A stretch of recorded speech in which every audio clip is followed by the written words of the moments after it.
Hello guys, good day. Ayan, meron tayong re-reviewin ngayon na nabili ko lang siya guys online. Ayan, siya po ay Inco. Ang kagandahan nito guys sa kanya ay brushless na. Ayan. Ito guys ay binili ko sila separate. Ang presyo guys nito ay 2,050. At ito, tsaka yan, magkasama. Ito, tsaka yan. Ang presyo niyan is 1,353. Binili ko po sila sa authorized store nila mismo. Inco mismo ang binila ko niyan. Ayan, kita nyo naman. Ayan o. Ayan. Brushless. Tapos, impact drill na rin siya. May hammer na rin siya guys. Ayan o. Tapos, meron siyang variable speed. Low and high.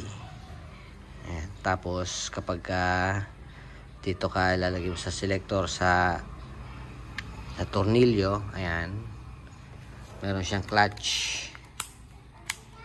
Ayan, meron siyang clutch, yung hindi siya masyadong babaon. Ito yung selector ng clutch nya, up to 22. Ayan. Tapos ito yung pag magdi-drill tayo, yan, lagay lang natin siya sa drill icon. Tapos kapag semento, yan, tayo sa hammer. Yan. Tapos guys, sa material niya, maganda. Ito bakal. Di katulad ng Bosch ko, plastic to. Tapos ang nagustuhan ko nga sa kanya, brushless na. Wala siyang carbon brush. Wala ka nang alalahanin na magpapalit ka pa ng carbon brush kung ubos na ba or kung ano.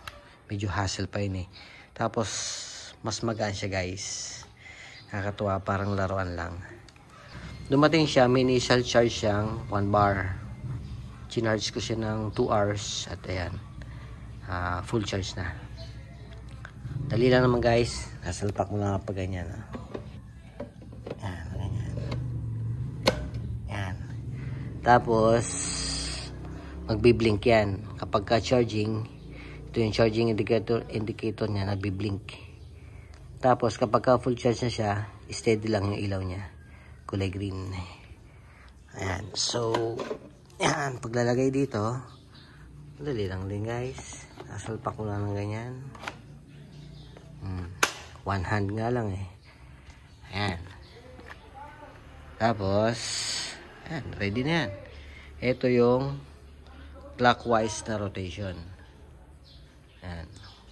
Kapag nakalubog yan, ang ikot nitong chuck natin ay clockwise. Ayan, clockwise. Tapos dito naman, pampaluwag, counterclockwise. Tapos nandito yung ilaw niya guys. Ayan. So, ayan, kapag magdi-drill ka, yung ilaw niya. Tapos ito yung speed niya. Ito yung variable speed nya. Nasa 2, yan yung high speed. Ito 1. Ayan. Kapag nasa 1, medyo low speed siya pero high torque. Malakas ang pwersa nya. Kapag naman nasa 2, high speed siya pero low torque. Tapos ang included guys sa box, ito takipin itong battery. Kasama yung manual. Ayan, importante guys, basahin natin yung manual. Ayan. Tapos may libre siyang ilang pirasong attachments. Screw, Phillips screw, kabilaan, tsaka screwdriver and Phillips screw, kabilaan. Tapos mga drill bits pang semento. Ayan. So ayan, tara. Bukan natin, gamitin na natin guys. Ayan, ito gagawin natin guys. Ayusin natin to, tanggalin natin to at magre-rebuild tayo ng panibago. Lalagay tayo ng screen dito siya sa aming rice mill. Itong mahaba. Ayan. So attach natin doon. Ayan, attach lang. Tapos pihit. May clicking sound yan guys, nag-lock. Yun. Pwede pang pihitin ng konti.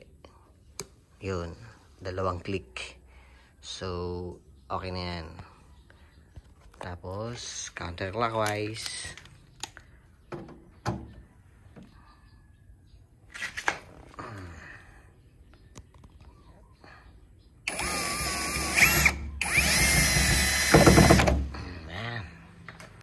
Nalagay ka ng attachment, screwdriver, drill bit.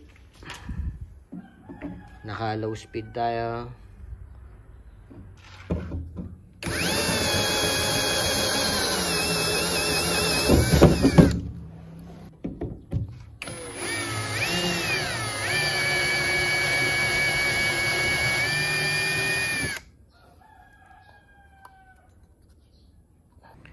So yan guys, okay yung ating Inco cordless drill. Nga pala, additional info lang. Sa aking experience, mas mabuti naka low gear ka, naka low speed ka kapag ka nagbubutas ka ng bakal. Para hindi ka agad napupudpud itong ating tip ng drill bit. Kapag ka kasi masyadong high speed, nagiinit masyado, nasisira yung talim niya. So, mas maganda, at ako magbubutas kayo pati ng malaki, magsimula kayo sa maliit na drill bit. Tapos gradual, palaki. Para hindi ka agad mga puwersa yung ating unit at saka yung drill bit. Kasi kapag ka malaki ka agad, mahihirapan siyang magbutas, magiinit masyado, masisira yung tip ng ating drill bits. Ayan. So, ngayon, subukan natin yung hammer capability niya. So, maglalagay tayo ng try natin to. Pang semento. Itong kadalasan gamit natin sa household pag nagtotox. Tayo natin sa hammer. Kalimutan ko. Kaya pala hindi lumalagotok. Ayan. So, naka-hammer na yan. Yun.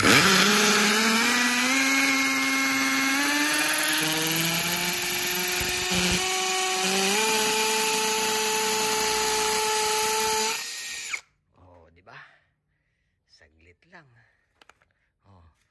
Kanyang kalalim kagad na nabutas niya.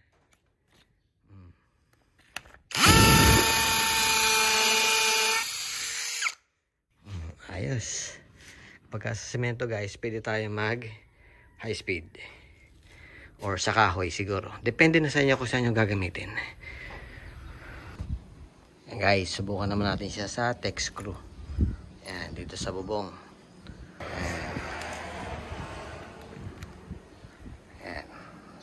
So yan, naka tayo, naka screw, naka low speed, tapos yung clutch natin nasa number 6 lang para hindi masyadong malostred, pumaon.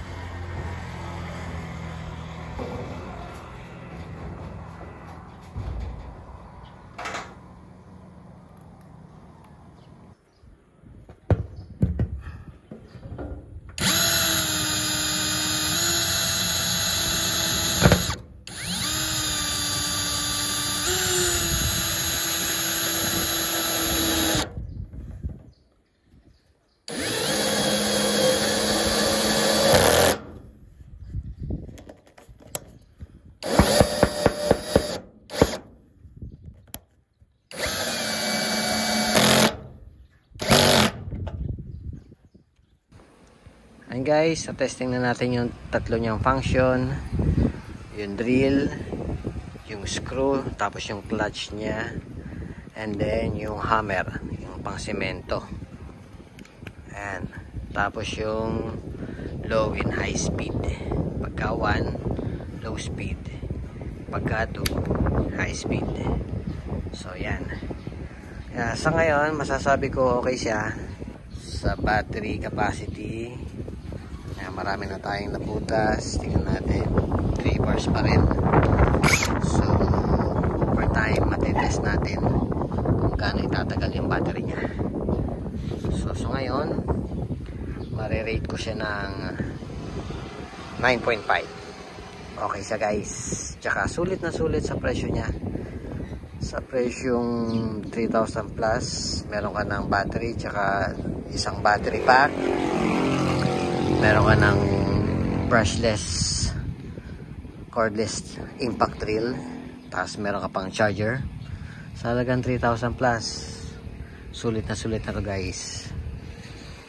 So, sa ngayon, okay sa akin to.